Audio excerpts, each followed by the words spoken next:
உலகத்தை வெற்றி சிறந்த எங்கள் அன்பின் ஆண்டவரே, நாங்களும் வெற்றி சிறக்கும்படி இந்த உலகத்தில் எங்களை வைத்திருக்கிறீர். இந்த நாங்கள் உலகத்தான் அல்லாதது போல நீரும் உலகத்தார் அல்ல என்பதை அறிந்து கொண்டு மாம்சத்துக்கு விரோதமாய் தைரியமாய் போராடி உலகத்தை வெற்றி சிறந்து கிறிஸ்துவோடு வாழுகிற எங்கள் கல்லறை ரகசியமாய் வரும்போது திறக்கப்படுகிற அளவுக்கு எங்கள் வாழ்வு மலர எங்கள் மத்தியில் கிரியை நடப்பிக்கிற பரிசுத்த ஆவியானவருக்கு எங்களை ஒப்பு கொடுக்கவும் நாங்கள் அதற்காக வாழவும் உதவி செய்யும்.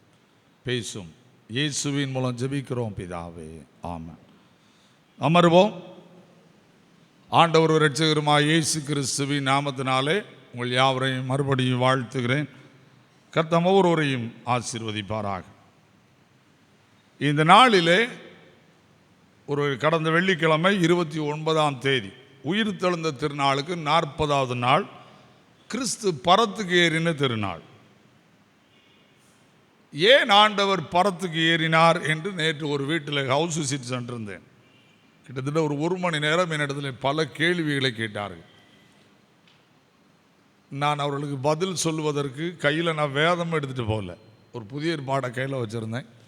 சில காரியங்கள் அவங்களுக்கு சொல்லும்போது அவங்க சொன்னாங்க, இது எல்லாவற்றையும் ஆண்டவர் இப்படி செய்ய வேண்டுமா, ஏன் மனிதனாய் பிறந்து மனிதனாய் பாடுபட வேண்டும் என்று பல கேள்விகளை அடுக்கி கொண்டே இருந்தார்கள்.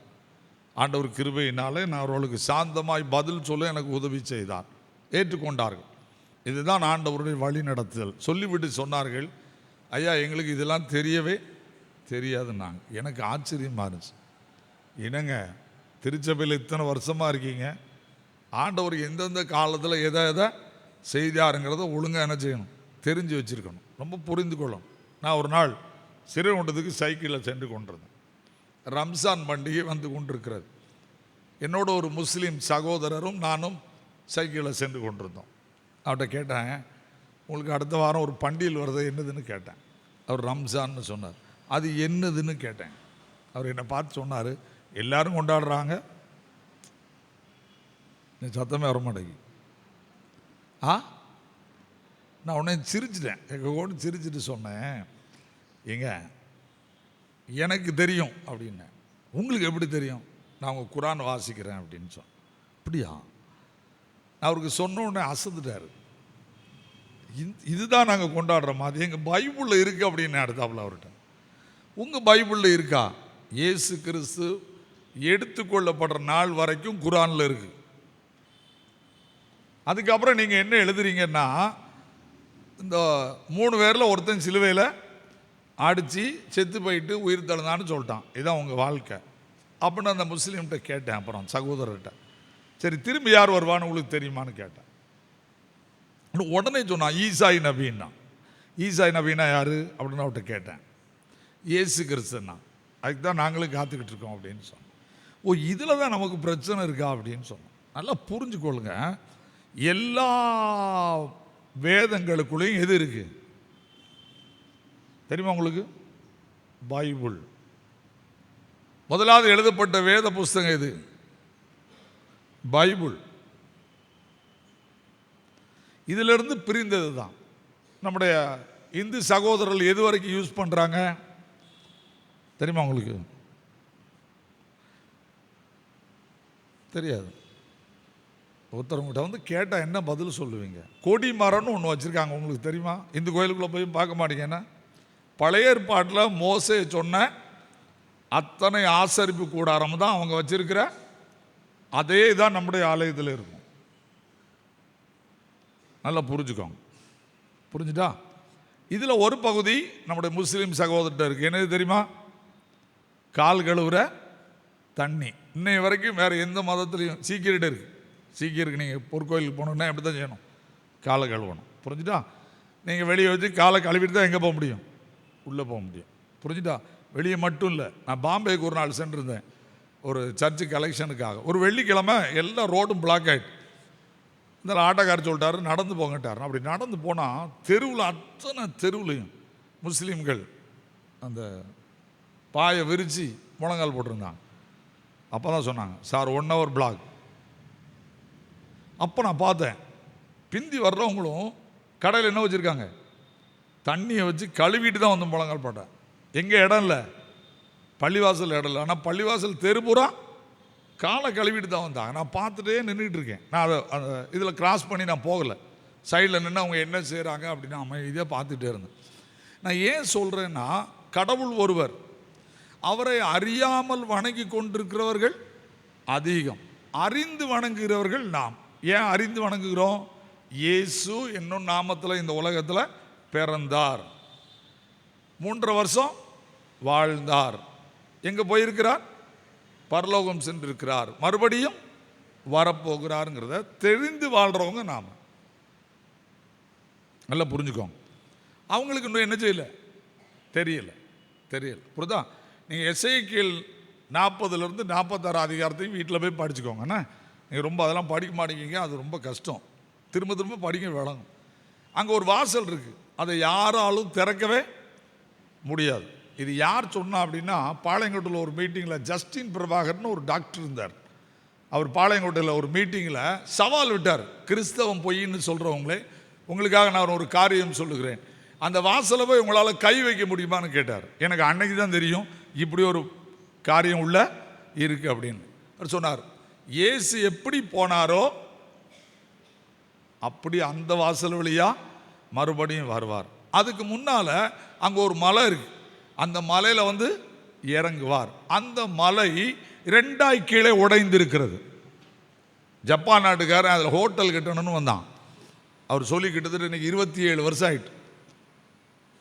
அது கீழே 2 உடைஞ்சிருக்கு. ஏன்னா ஆண்டவர் அதில் தான் வந்து ஏறுவார். 2 உடையுன்னே இருக்கு, அதன் வழியே தப்பிப்பார்கள்னு இருக்கு யூதர்கள். அப்போ வேதத்தை யாரும் இல்லைன்னு மறுக்கவே முடியாது. நமக்கு விளங்கலைன்னா அதுக்கு நம்ம பதில், அதை சொல்லி கொடுப்பது தான் சர்ச்சினுடைய வேலை. சர்ச்சினுடைய வேலை என்னன்னா, எதை கற்றுக் கொடுக்கணும்? வேதத்தை கற்றுக் கொடுக்கணும். வேதம் படித்து வேதக்காரனாக மாறணும். வேதத்தை கையில் வச்சுக்கிட்டு வேதக்காரனாக மாற முடியாது. வேதத்தை படித்து வேதக்காரனாக மாறணும். இதுதான் கிறிஸ்தவம். ஏதோ வந்தோம், திருவிருந்து எடுத்தோம், கோயிலில் பொறுப்பில் இருந்தெல்லாம் நினச்சிடாதீங்க. இனி காலெல்லாம் செல்லாது. தண்டனைக்கு பாத்திரவான்களா போயிடாதீங்க. என்னுடைய ஊழிய அனுபவத்தில் நான் என்னோட பழகிற நிறைய பேரை பார்க்குறேன், எப்போ என்னது அட்டகாதனே கண்டுபிடிக்க முடியல. நான் கடந்த வாரம் எனக்கு எங்கள் ஊரில் ஒரு மீட்டிங் போயிருந்தேன், கடாச்சபுரம் பக்கத்தில் வெள்ளாள விழா. என்னை கூப்பிட்டுருந்தாங்க திங்கக்கிழமை போன வாரம். என்னை போனோடனே மறிச்சிட்டு அண்ணே அப்படின்னாங்க. என்ன ஒரு 8 பேர் கிணத்துக்குள்ளே விழுந்தாங்களா, அதானே கேட்க போகிறீங்க அப்படின்னு சொல்லி அசனத்துக்கு வந்திருந்தாங்க கோயம்புத்தூரில் இருந்து. நான் அவங்கள பயமுறுத்தல, நல்லா புரிஞ்சுக்கோங்க சொல்லிட்டேன். நான் அந்த ரூட்டில் ஒரு 50 நேரம் போயிட்டு வந்திருப்பேன்.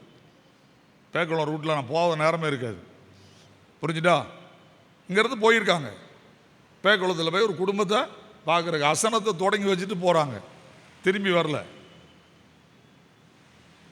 என்ன, 1 செகண்ட் தூங்கி இருக்கார் டிரைவர். அப்படியே வண்டி எங்கே போயிட்டு கிணத்துக்குள்ள தலைகீழ போய் உள்ள வந்துட்டு, உள்ள சகதி இருந்திருக்கு, அல்லனா பழச்சிருப்பாங்க. உடனே வந்துட்டாங்க, ஓடி வந்து தூக்கியிருக்காங்க. ஆனால் 3 பேர் காப்பாற்றப்பட்டிருக்காங்க. பாடியை கொண்டு அடுக்கி வச்சிருக்காங்க. நானே அழுதுட்டேன். அசனம் சோறு பொங்கிக்கிட்டு இருக்காங்க.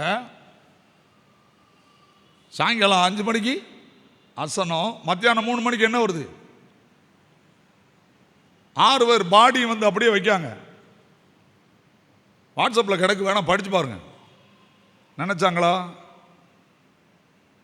பிரதோஷ்டைக்கு வந்தவங்க என்கிட்ட கேள்வி, இது ஏன் நடந்துச்சுன்னு. இயேசு கிறிஸ்து உயிரோட இருக்காரு, அவர்கிட்ட போய் கேளு.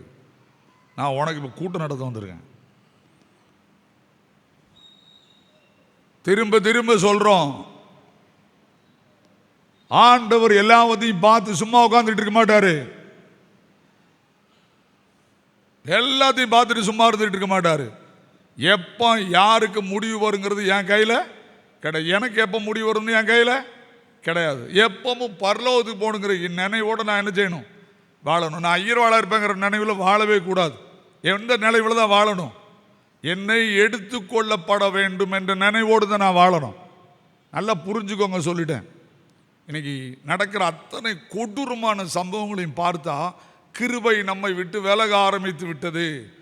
கிறிஸ்து வரப்போறதற்கான அடையாளங்கள் தோன்ற ஆரம்பித்து விட்டன. இப்போ எல்லா நாட்டிலையும் தீ பிடிக்கு தெரியுமா? அப்பப்போ என்ன நடக்கு? எருசலேமில் இப்போ தீ பிடிச்சிச்சு, தீ பிடிச்சி எரிய ஆரம்பிச்சிட்டு.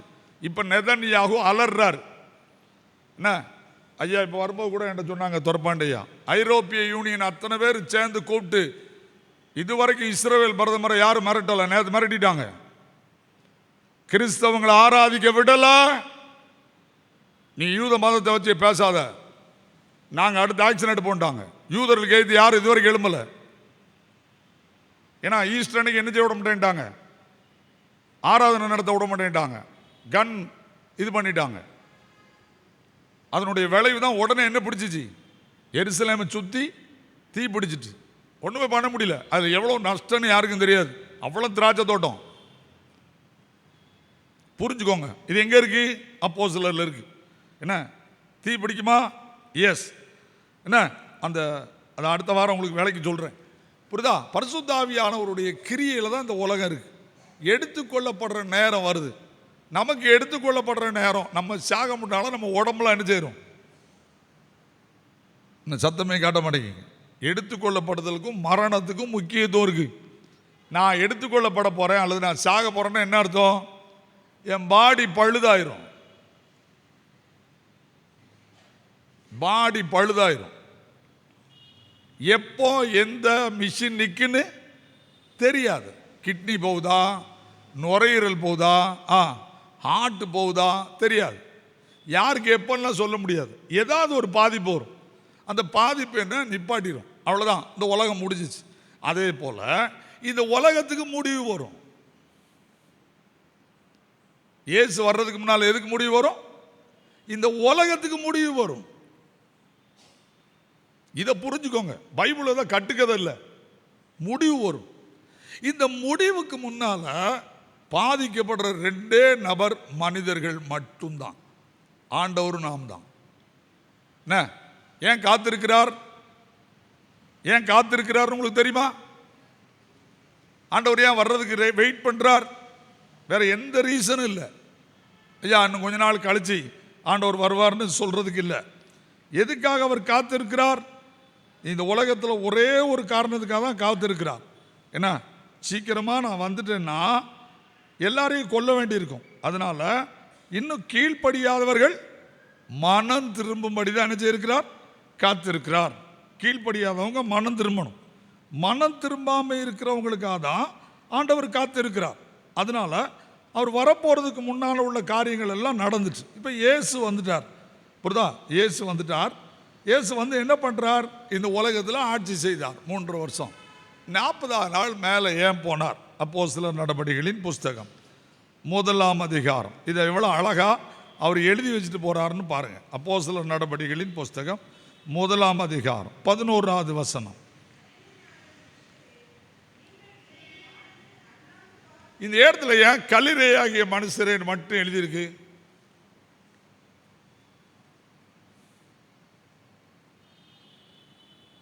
நீங்க பைபிளை நிறுத்தணும். ஏன் வந்திருக்கிற மனிதரேன்னு ஏன் எழுதல?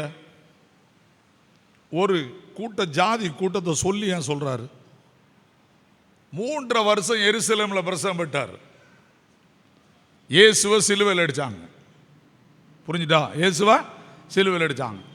கிறிஸ்து இந்த உலகத்தில் கடவுள் என்று கடைசி வரைக்கும் நம்பல. ஆனா அவர் எங்க பவனி போனாரு? எருசலேமுக்கு. அவங்க பைபிள்ல இருக்கு பவனி வருவார்னு. பவனி போனார். அவங்க பாடினாங்க. ஆனா 7ஆம் நாள் என்ன, 3ஆம் நாளில் சிலுவையில் தான் அடிச்சாங்க. அப்போ இந்த எடுத்துக்கொள்ளப்படும் போது வந்து நின்றது யார் மட்டும்தான்? எடுத்துக்கொள்ளப்படும் போது நின்றது யார் மட்டும்தான்? கலிலேயா மக்கள் மட்டும்தான். யார் இல்லை? ஜூஸ் இல்லை.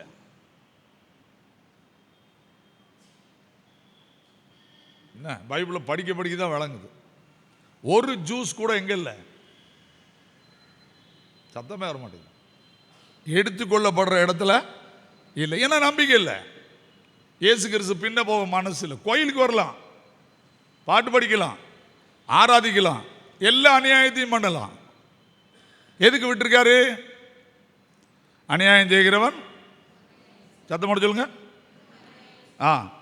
அசுத்தமாக இருக்கிறவன், நீதி செய்கிறவன்,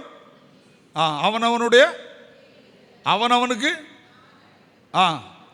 என்னது எப்போ வரும்? என்னோட கூட ஒருத்தனோட வருகையில் நினைச்சுக்கிட்டு இருக்கீங்களோ, அவர் இந்த பூமியில் வந்துட்டு போய்கிட்டு இருக்காரு. உங்களுக்கு அதெல்லாம் தெரியாது. வந்துட்டு போய்கிட்டு இருக்காரு. நான் சில சம்பவம் சொன்னால் உங்களுக்கு கோபம் வருது.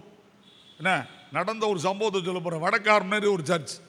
நான் வந்து கடற்கரை ஓரத்தில் அருணாச்சலபுரங்கிற சர்ச்சில் கேட்டிஸ்டாக இருக்கேன்.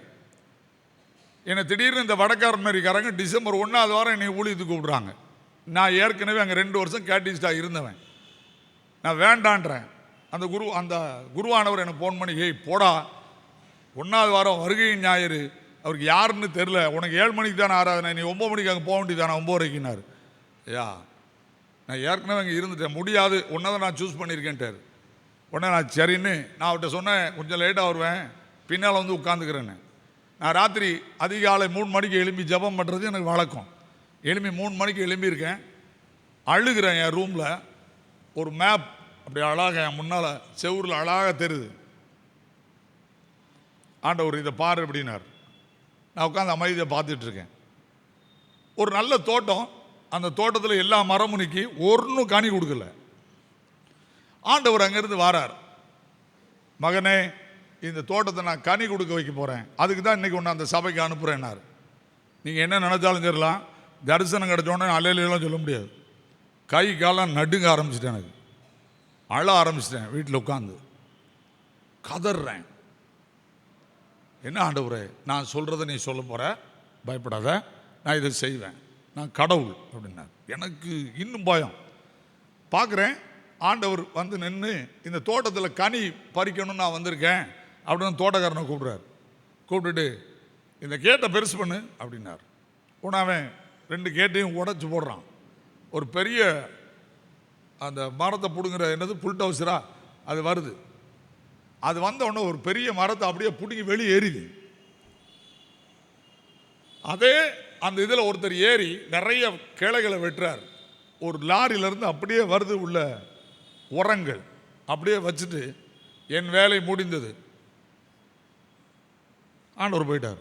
இதை போய் பிரசங்கம் பண்ண அப்படின்னார். எனக்கு இதில் என்னதாவது விளங்கி இருக்குமான்னு யோசிங்க. 6 மணி வரைக்கும் அழுகுறேன். 6 மணிக்கு என்னோட ஆண்டவர் வருகையை பற்றி பேசினார். அநியாயம் செய்கிறவன், அசுத்தமாயிருக்கிறவன், நீதி செய்கிறவன், அவனவனுடைய கிரியைகளின்படி நான் அளிக்கும் பலன் இந்த ஆலயத்துக்கு இந்த மாதம் வருகிறது. இதான் நான் எடுத்த பிரசங்கம். சொல்லிட்டு சொன்னேன், ஒரு வயதான நபர் இந்த ஆலயத்தில் உங்கள் அசனத்துக்கு முந்தின நாள் மரிப்பார், உங்கள் அசனம் நிறுத்தப்படும் அப்படின்னு சொன்னேன். டிசம்பர் 23ஆம் தேதி அசனம், 22ஆம் தேதி காலையில் தன்னுடைய கையில் எல்லாத்தையும் எடுத்துக்கிட்டு அங்கேருந்து வருகிறார். ஜாமா வாங்க போகிறதுக்கு பொத்துன்னு விழுந்தார். விழுந்த இடத்துல மறித்தார். 24 நான் உடனே சுவிட்ச் ஆஃப் பண்ணிட்டேன். ஃபோனில் என்னை சுற்றி தேடினாங்க, வர முடியாது, என்னால் பேச முடியாது. அவர் ஜப கூட்டத்தில் என்னால் வர முடியாது, நான் அழுகிறேன். அவர் அடக்கார அன்னைக்கு நான் போகல, எனக்கு ரொம்ப சொந்தக்காரர். திரும்ப சொல்லிட்டேன், கடவுள் ஏதோ சும்மா வந்துட்டு போறார் நினச்சிட்டு விளையாடாதீங்க. நான் வந்து ஐயர் வேலைக்கே வரல. கடவுள் வார்த்தையை சொல்றது என் duty. It is my duty. இப்போ நீங்க யோசிங்க, ஒரு யூதம் இல்லை எங்க சொல்லுங்க. இப்போ யோவான் 1ஆம் அதிகாரத்தை வாசிப்பாரு. சொந்தமானதில் வந்தார், சொந்தமானவர்களோ அவர்களை ஏற்றுக்கொள்ளவில்லைன்னு அவர் சொல்லிட்டாரு. ஏற்றுக்கொள்ளலைங்கிறது எங்களை நிரூபிக்காங்க. அவர் எடுத்துக்கொள்ளப்படும் போது புரியுதா? கல்யாணத்துக்காக நான் எங்கள் வீட்டில் ஒரு கல்யாணத்தை போடலாம், கல்யாணம் நிற்குமா? ஆனால் எங்கள் அப்பா இறந்துட்டாரு, நான் போகலன்னா என்ன சொல்லுவாங்க? கொஞ்சம் நிறுத்து, அவன் வாரானான்னு கேட்போம். கடைசியில் எணிச்சிட்டு போயிட்டு. நான் சொல்கிறது உங்களுக்கு புரியுதா? இதுதான் கிறிஸ்தவம். அப்போ கூட வரல. அப்போ ஏன் இந்த உலகத்தில் அவர் ஏறினார், எதுக்காக ஏறினார் என்பதை முதல்ல படிச்சுக்கிடும். எதுக்காக ஏறினார் அப்படிங்கிறத நீங்கள் படிக்கணும்னா எபேசியருக்கு எழுதின நிருபத்தை எடுத்துக்கோங்க. எபேசியருக்கு எழுதின நிருபம் எல்லாரும் திருப்பிக்கோங்க, எல்லாரும் எடுத்துக்கோங்க. நீங்கள் இதை படிச்சிருக்கே மாட்டேங்கிங்க, எனக்கு இது ஆச்சரியமாக இருந்துச்சு. புரியுதா? எபேசியருக்கு எழுதின நிருபத்தை எல்லாரும் திருப்பிக்கோங்க. ஏன்னா நம்முடைய வாழ்க்கையில் நாம் இந்த உலகத்தில் அறிந்து கொள்ள வேண்டிய காரியம் என்ன அப்படின்னு பார்த்தீங்கன்னா, வாசிங்க பார்ப்போம். 20 1ஆம் அதிகாரம் 20, 21, 22, 23.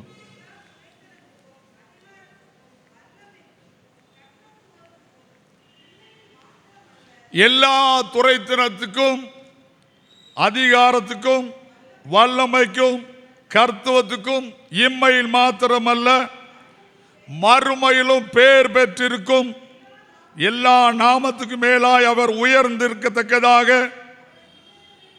அவர் உன்னதங்களில் தம்முடைய வலது பார்சத்தில் உட்காரும்படி செய்து எல்லாவற்றையும் அவருடைய பாதங்களுக்கு கீழ்ப்படுத்தினார்.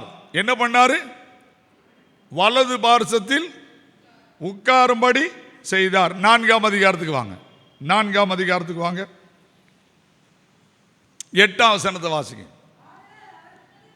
ஆதலால் அவர் உன்னதத்துக்கு ஏறி, என்னதுங்க, என்ன அழகா இந்த 40ஆம் நாளை பத்தி எழுதுறான் பாருங்க. சிறைப்பட்டவர்களை சிறையாக்கி மனுஷர்களுக்கு வரங்களை அளித்தார்.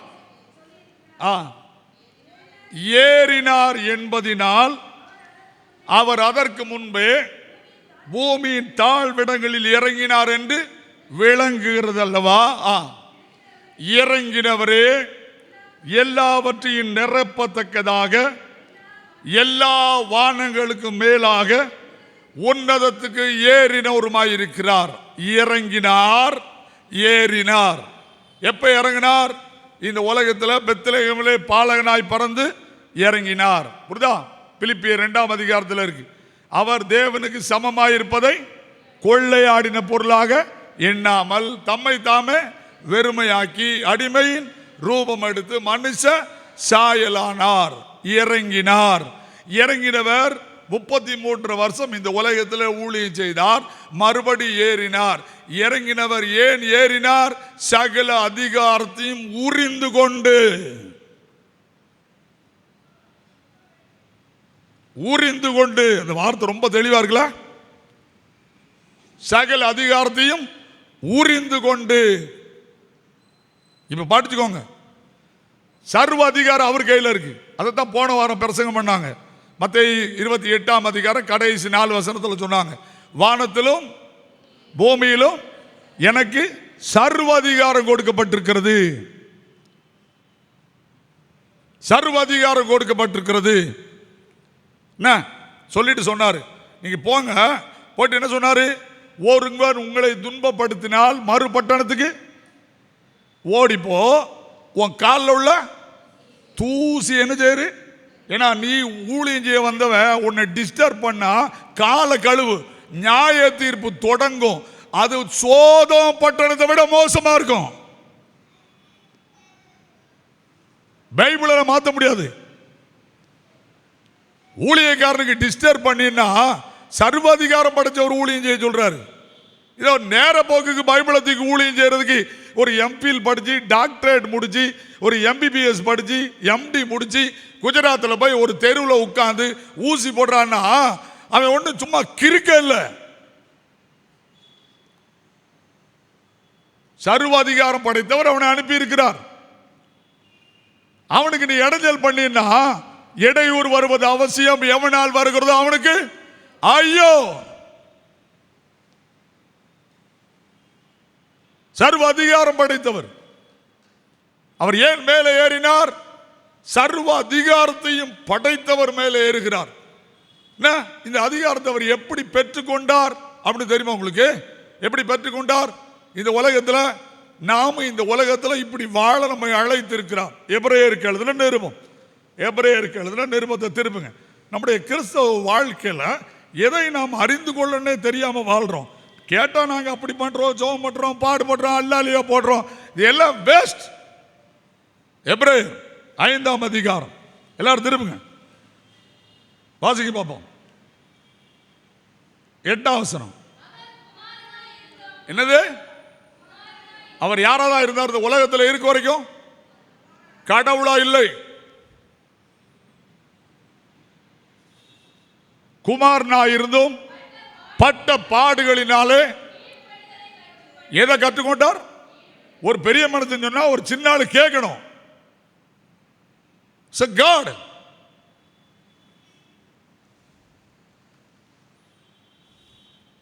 கீழ்ப்படுதலை கற்றுக்கொண்டார். யார் தெரியுமா? இயேசு கிறிஸ்து. அடுத்த வசனம் என்னதுங்க? அவர் எப்படி பூரணமா மாறினார்? பரலோகத்துக்கு போறதுக்கு அவர் எப்படி பூரணமா மாறினார்? கீழ்ப்படிதலினாலே.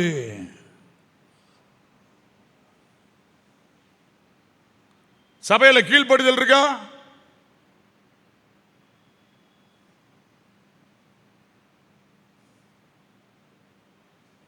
கீழ்ப்படிதல் இருக்கா?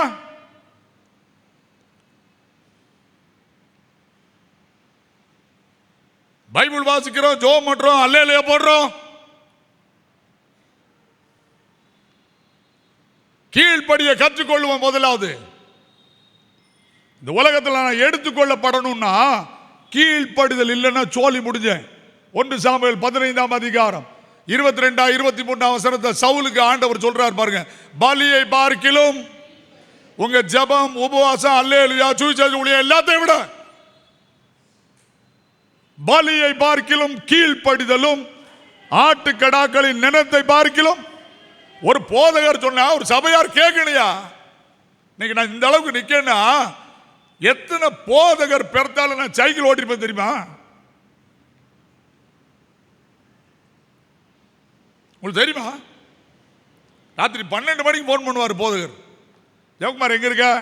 இந்த ஆலயத்தில் காலையில் 3:30 மணிக்கு பிரதிஷ்டாரான என் பைக்கு பஞ்சர் ஆயிட்டு, கொஞ்சம் 3 மணிக்கு வருவியா? வரையா?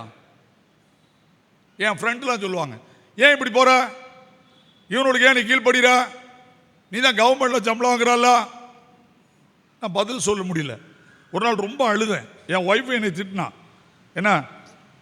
என் ஒய்ஃப் என்னை திட்டினா.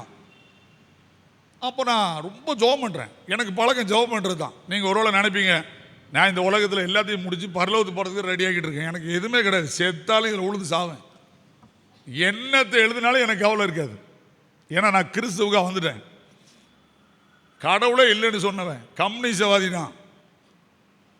புரிஞ்சுக்கிட்டா? நான் என்னமோ ஊழியத்துக்கு சும்மா எவனோ அழைச்சான்னு வரல. இயேசுவை நேரில் 3 முறை பார்த்துருக்கேன். இனிமே நான் பார்க்க விரும்பலை. இதுதான் என் வாழ்க்கை. நல்லா புரிஞ்சுக்கோங்க. இப்போ நான் இதுக்கு அழுகுறேன். எல்லாரும் என்ன நக்கல் அடிக்காங்க. ஏன் உங்க ஐரோவாள் கூப்பிட்டா போறான்னு. வாசிங்க ரோமர் 13ஆம் அதிகாரம். ரோமர் 13ஆம் அதிகாரம் 1ஆம் வசனத்திலிருந்து வாசிங்க பார்ப்போம். ஹலோ, எல்லாரும் பைபிளை திருப்பணும். பாட்டு பாடலாம், கோயர்ல அல்லேலூயா போடலாம். Read your Bible. போதக நான் சொல்லிடுறேன். எந்த மனுஷனும் அங்க யாருன்னு சொல்லல. All people. மேலான அதிகாரம் உள்ளவருக்கு என்னது? எல்லா அதிகாரத்தையும் உறிஞ்சுக்கிட்டாருன்னு சொன்னேன். இப்ப அந்த அதிகாரம் எங்க இருக்கு? செக்ரட்டரின்னு சொன்னா அவருக்கு ஒரு அதிகாரம் இருக்கு. ட்ரெஷரர் சொன்னா அவருக்கு ஒரு அதிகாரம் இருக்கு. முத்துச்செல்லியன் ஐயா சர்ச்சில் மெம்பரு, ஐயா இதை இப்படி செய்யுங்கன்னு சொன்னா அவருக்கு ஒரு, சரியா நான் பார்த்து செய்யறையா, யோசித்து செய்யறையா. இதுதான் ஒரு ஐயருக்கு அதிகதி. எந்த மனுஷனும் பைபிளை படிச்சுக்கோங்க. மேலான அதிகாரம் உள்ளவனுக்கு ஒரு கொயர்ல பொறுப்பா போட்டிருந்தா கீழ்படி.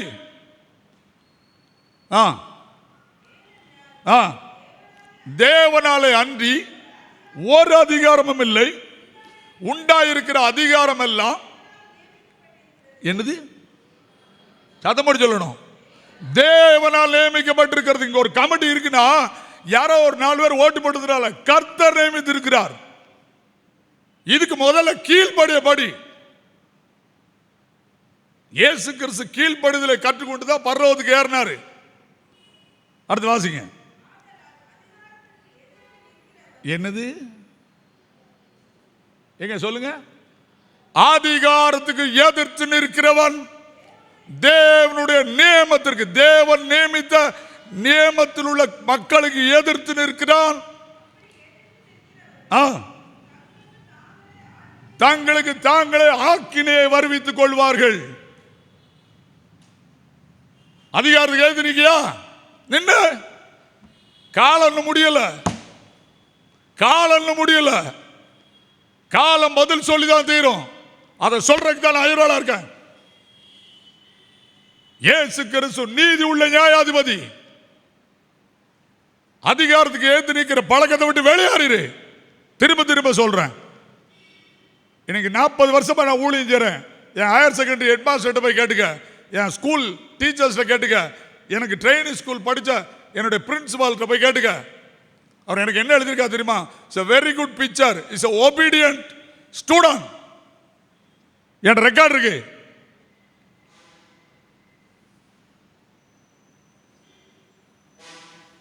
இருக்கா?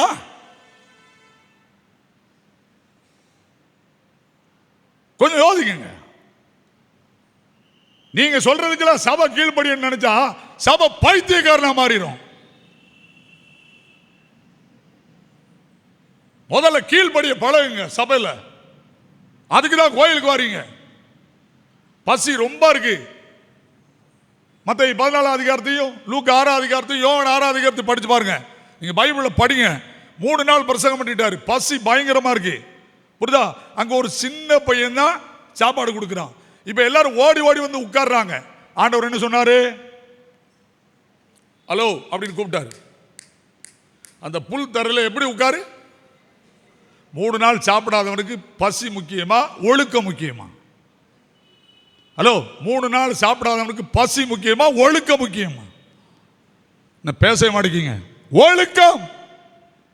அதான் திருவள்ளுவர் எழுதினார், ஒழுக்கம் விழுப்பம் தரலான் ஒழுக்கம் உயிரை விட. ஒழுக்கத்தை பழகு. உயிர் பரிசு இல்ல, ஒழுக்கம்.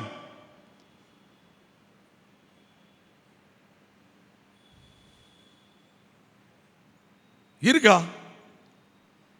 எடுத்துக்கொள்ளப்படுவோமா? கீழ்ப்படியலைன்னா எடுத்துக்கொள்ளப்படவே மாட்டோம். நான் சொல்றது உங்களுக்கு புரியுதா?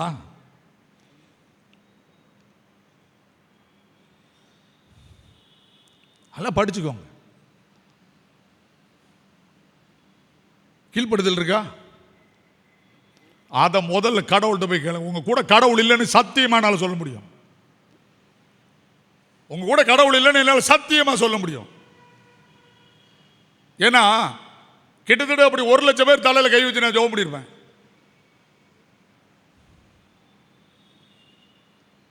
கவனமா இருந்துக்கோங்க சொல்லிட்டேன். கமிட்டின்னு ஒன்று இருந்தால் அதுக்கு அதிகாரம் இருக்குங்க. அதுக்கு நான் கீழ்ப்படிந்தாங்க ஆகணும். அதான் திருச்சபை. புரியுதா? நான் சொல்றது உங்களுக்கு புரியுதா? விளையாட்டுக்கு சொல்லுண்ணா, ரொம்ப ஜாக்கிரதையா இருக்கணும். நான் இந்த வாரம் கிளம்பி வரணும். ஆனால் என்ன கேட்குறாங்க, என் மனைவிக்கு பயங்கர காய்ச்சல். ஆனால் நான் வெள்ளிக்கிழமை வந்துடுறேன்னுட்டேன். என் ஒய்ஃபு கிட்டுன்னு ஆடிக்கிட்டு இருக்கா. என் மகனை கூப்பிட்டேன், அம்மா ஆஸ்பத்திரிக்கு கூப்பிட்டு போ, நான் கிளம்புறேன் அப்படின்னு. அவன் அழுகிறா. விடு, ஒன்றும் செய்யாது, கர்த்தர் பார்த்து கொள்வார். நான் வாரேன்னு சொல்லிட்டேன், என்னை மன்னிச்சிரு. நான் வெள்ளிக்கிழமை 6 நடத்தி ஆகணும்.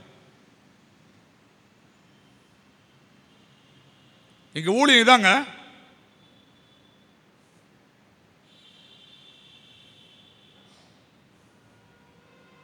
இதுக்குதான் ஊழியக்காரனா இருக்கேன். கீழ்ப்படுதலை கற்றுக்கொள்ளுங்கள், அப்ப எடுத்துக் கொள்ளப்படுவோம். அப்ப என்ன நடக்கும்? நம்ம இப்படி கீழ்ப்படுதலை கற்றுக்கொண்டா ஒன்றை மட்டும் சொல்லி முடிச்சிடறேன். எபேசியர் 4ஆம் அதிகாரம்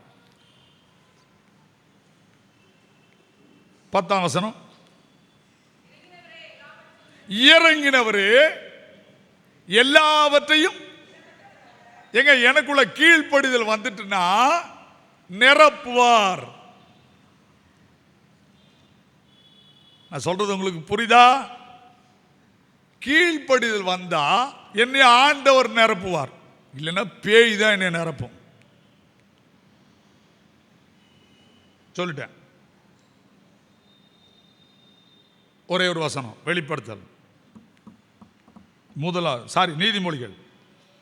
நீதிமொழிகள் 22 முதலாம் அதிகாரம் 22, 23. பேதைகளே, நீங்கள் பேதமையை விரும்புவதும் அடுத்தவனை நிந்திப்பது அவ்வளவு லேசு. இன்னும் அழகா எழுதியிருக்கான் பாருங்க. பேதைகள் நெடுக போய் தண்டிக்கப்படுகிறார்கள் இருக்கு. பேதைகள் யார்? உனக்கு எப்ப பேதையா உன்னை ஆண்டவர் மாற்றுவார்னு தெரியாது. அதுதான் எழுதியிருக்கிறான். புரியுதா? பைக்கில் போய்கிட்டு இருப்போம், திடீர்னு ஒரு ஃபோன் வரும், சீக்கிரமானு சொல்லுவான், 80 மிதிச்சிருவோம். அங்கிருந்து ஒருத்தர் லாரிக்காரன் 80 வருவான். இப்ப பேதையா மாறிட்டேனா? நான் சொல்றது புரியுதா? அதைத்தான் அதில் எழுதியிருக்கு. இன்னமும் பைபிள் கதை விட்டுருக்குன்னு நினைச்சிடாதீங்க. பேதைகளே, நீங்கள் பேதமையை விரும்புவதும், நிந்தனைக்காரரே நீங்கள் நிந்தனையில் பிரியப்படுவதும், மதியினரே நீங்கள் ஞானத்தை வெறுப்பதும் எதுவரைக்கும் இருக்கும்? ஹலோ, எப்படி நிரப்புவாரு? தொடர்ந்து வாசிங்க. அப்ப பரிசுத்த ஆவியானவர் நிரப்பணும்னா நான் கடிந்து கொள்ளுதலுக்கு என்ன செய்யணும்? திரும்பணும், கீழ்ப்படியணும். ஒரு இடத்துல இருக்கு, கீழ்ப்படுகிறவருக்கு கொடுக்கிற பரிசுத்த ஆவியானவர் தான் இருக்கு. நான் எடுத்தது வேற, நல்லா புரிஞ்சுக்கோங்க. இப்ப கீழ்ப்படுகிறோமா? உங்களை நீங்களே ஆராய்ஞ்சு பாருங்க. நான் திரும்ப திரும்ப சொல்லிட்டேங்க, 2 விதமா ஜெபம் பண்றதுக்கு எங்களுக்கு அனுமதி கொடுத்திருக்கிறார். ஒன்று மனம் திரும்பணும், இல்லை ஆண்டவரே நியாய எதிர்ப்பை தொடங்கணும். போதகர் வேலை சும்மா லேசான வேலை கிடையாது. என்ன சந்திக்கிறவருக்கு நான் ஆன்சர் பண்ண முடியாது, அவ்வளோதான். நான் திரும்ப திரும்ப சொல்லிட்டேன், நான் ஐயரோட வேலை செய்ய வரல. எனக்கு ஆண்டவர் கொடுத்த வேலையை தான் நான் செய்வேன். அதில் நான் எந்த மாறுபாடும் பண்ண முடியாது. அப்போ அறிந்து கொள்ள வேண்டியது என்ன? சபைகளில் ஒவ்வொரு பொறுப்பாளருக்கும் என்ன செய்யணும்? கீழ்ப்படியணும். அப்போ பரிசுத்த ஆவியானவர் உங்க மேல இறங்குவார், நிரப்புவார். சும்மா பூவாலேலாம் ஒப்பேறாது. எத்தனை பேர் தலையில கை வச்சுட்டு உனக்குள்ள இருக்கிறது பேயின்னு சொல்லியிருக்கேன்னு எனக்கு தான் தெரியும். நீ கீழ்ப்படியலாம், அதான் அவ்வளோதான். யோசிங்க, எடுத்துக்கொள்ளப்பட்டவர் கீழ்ப்படிந்தார், ஆண்டவர் அவரை நிரப்பினார். என்ன அப்போஸ்தலர் 1:8-4:20 என்ன சொல்லுது? அவர் இந்த உலகத்தில் இருக்கிற வரைக்கும் பரிசுத்த ஆவியினால் நிரப்பப்பட்டார் அப்படின்னு சொல்லியிருக்கு. அப்போ சாட்சியாய் வாழணுமா? பரிசுத்த ஆவியானவர் வேணும். என்னை காலைதோறும் நிரப்பணும். ஏதோ ஒரு நாள் மட்டும் நிரப்பக்கூடாது, காலைதோறும் என்னை நிரப்பணும். அப்படி நிரப்புனார்னா எல்லாவற்றையும் எல்லாவற்றாலும் நிரப்புகிறவர் அவர். அப்படி நிரப்புறதுக்கு தான் எங்கே போனார்? பரலோகத்துக்கு போனார். அதை விளக்கணுமா? யோவான் 16 அதிகாரத்தை வீட்டில் போய் படிச்சுக்கோங்க. நான் போவேனே ஆகில் தேற்றரவாளர் கூடத்தில் வருவார், நான் போவேன் தேற்றரவாளர் கூடத்தில் வருவார். அவர் வந்து பாவத்தை குறித்தும் நீதியை குறித்தும் நியாய தீர்ப்பை குறித்தும் உலகத்தை கண்டித்து உணர்த்துவார். நான் போவட்டா அவர் வரமாட்டார், நான் போனாதான் அவர் இறங்குவார். நான் போறேன், அவர் இறங்கிடுவார். எதுக்கு? ஒன்னிய நிரப்புறதுக்கு. அவ்வளோதான் உண்மை. இல்லையா மீதி கர்த்தர் பார்த்துக் கொள்வார். கர்த்தருடைய பர்வதத்தில் பார்த்து கொள்ளப்படும். இது ஒரு கர்த்தருடைய பர்வதம். கண்களை மூடுவோம், தலை தாழ்த்துவோம்.